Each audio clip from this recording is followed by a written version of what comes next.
What is up, guys?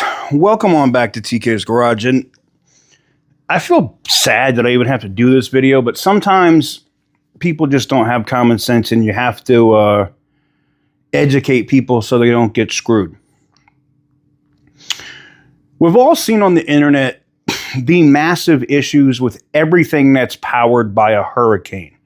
Between the Ram 1500s, the Wagoneer, Grand Wagoneer, and soon the Charger. Now, we haven't seen those yet, so I can't really dig into those or give those, failing grades yet.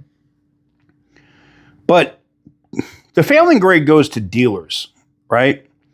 So what dealers will try to do to try to protect the manufacturer, and you need to pay attention for this, is they will literally try to get you to trade out of a vehicle that is bad, all while you lose depreciation. I'll give you an example. Say you bought a Grand Wagoneer for, maybe you got a good deal at the time, and you paid $105,000, all the bells and whistles. Vehicle has been nothing but a problem for you. Misfires, no starts, locking the brakes up on the highway, throwing the parking pin, all of that stuff, right? That is a vehicle that you should go through and do a Stellantis buyback. That's not a vehicle that you should trade in, regardless of what the dealer tells you, because the dealer will say, you know what, we could get you into something else and just roll this other stuff up into another loan, and they'll consistently do that. They make you think that they're your friend or they're trying to help you. All the while, they're making 15 grand, 20 grand, 30 grand every time you come into their dealership, and they just keep suckering you over and over and over again. So back to this Wagoneer, right? So you got this Wagoneer, Grand Wagoneer. It's a disaster, right? You've had it into the dealer 3 or 4 times. It's eligible to lemon law, right?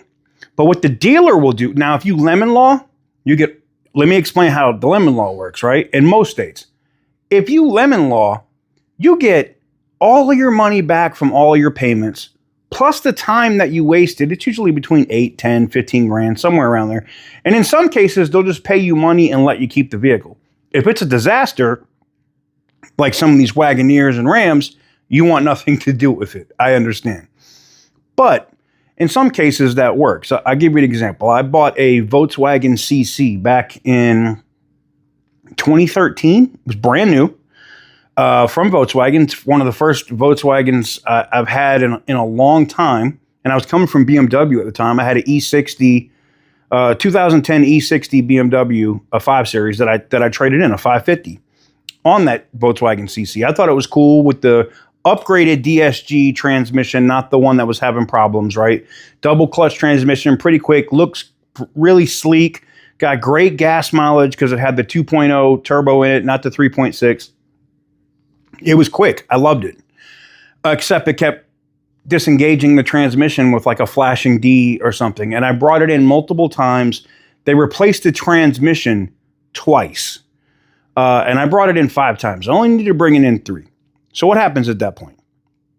I went through a law firm called Cronin Moss. All right. You can go through anybody you want. It's not a sponsored thing. But I went through Cronin Moss. Cronin Moss files a lawsuit. We do depositions. We sit down. They ask you like dumbass questions. Where'd you go to school? Blah, blah. What do you do for a living? Like just dumb stuff. Okay. At the end of that, the attorneys for Volkswagen North America or Volkswagen America, they make you an offer. The offer to me was I could keep the car. They would return all of my payments that I've made to that point, but I wouldn't get any time or whatever. Made sense to me, and they didn't like brand the title. So I took that offer. I got all of my payments back, which were, 16 months of payments or whatever I was making on that car. And then I got to keep the car free and clear. It was my car. I took it back to Volkswagen, and we eventually found out that it had nothing to do, even though it had multiple transmissions put in it. It was a module, a little piece of plug thing that was right in the shifter that made the shifter think it was in between neutral and drive. Yeah. In other cases, I had an Audi S8, same thing, Volkswagen North America. If you don't know, Volkswagen owns Audi. Same thing. But in that case, I let them take the car back because that car was a disaster. It was on like its second engine. I don't know what was going. It was just eating itself. And I was tired of it. It was in the shop for I had it for a year and a half, and it was in the shop like maybe 11 months out of that time. I think I got to drive it for like 3 or 4 months. It was a friggin' disaster. I let them have that car back, give me back all my money, and they cut me a check for like 11 grand. Moral of the story is this. If you have a bad vehicle from Stellantis specifically, like a hurricane-based Wagoneer or a Ram, under no circumstances should you ever let the dealer talk you into trading into another vehicle. Let me explain why. When you trade that Wagoneer in that you paid $105 for, and let's say the dealer gives you $80 for it, you still lost $25,000, and they're going to take that 25 grand and roll that negative equity into whatever you buy or lease. That is a retard move. Okay, that is somebody that's not educated in finance move. Now, I get it. There's some people that could be like, I can afford it. I don't care. I just want to make it go away. Understandable. That's what an attorney's for. And they're free, by the way. They don't cost you a dime while you go after somebody or a dealership. Not just the dealer. It's the manufacturer, but they go through the dealership with a lemon law claim. Now, if you have a dealer that tries to act like they're your friend and wants to do a deal for you, we're going to make this better for you. You're a sucker. They're going to consistently take advantage of you, and it will happen again and again and again. So moral of the story, kids, is this. Don't be a retard. Don't be stupid. If you have a vehicle that consistently breaks, get an attorney. It's free. It doesn't cost you a penny. They'll go after the manufacturer. And I know what you're going to say. Well, what about right now? What if I had to get a rental? What if I have to? Yes. Maybe you have to get a rent-a-car. Maybe you have to incur some expense while your vehicle is going through that. Most dealers will give you a loaner, but I get it. Maybe you have to get something else for now.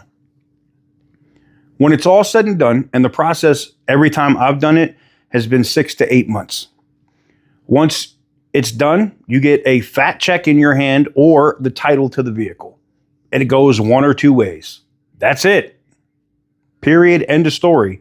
Not you having to hold the bag for a dealer that sold you some crap that knew it was bad. That's all I can say about that. But anyways, wanted to educate you guys on that. You guys were asking me, I seen it in the comments. You were asking me about other people that have had this issue with different products, and obviously not mentioning anybody here specifically, but I've seen it on the internet. I understand. So I'm trying to make it clear to you that any dealer that tries to do that with you and takes a vehicle that they know is a buyback and a lemon, and they get you to trade out of it while you keep now, if they would have ate all the negative equity, if a dealer is willing to eat all the negative equity, it's 0 to 0 for you to trade to another vehicle. That's a solid dealer. Then I would do it, but no dealer is going to do that. Period. They're not going to do it.